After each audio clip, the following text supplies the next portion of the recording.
నీకు తెలియదు ఆయన మాట్లాడినట్టు. నీ కోసం, నీ పక్షంగా ఆయన మాట్లాడాల్సిన వాళ్ళతో మాట్లాడతాడు. ఆయన చేయాల్సిన విధంగా కార్యాలు చేస్తాడు. ఆయన ఏం కంగారు పడాల్సిన అవసరంలా, నువ్వేం గందరగోళం అవ్వాల్సిన అవసరంలా.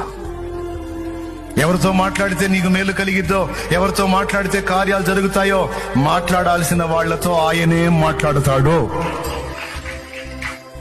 దిగులు పడద్దో.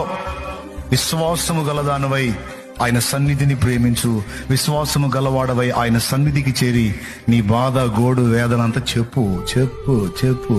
మనుషులకు చెబితే ఓసారి వింటారు, రెండోసారి చెబితే ఈ మనిషి కనపడితే మైండ్ తింటున్నాడు రా అనుకుంటారు.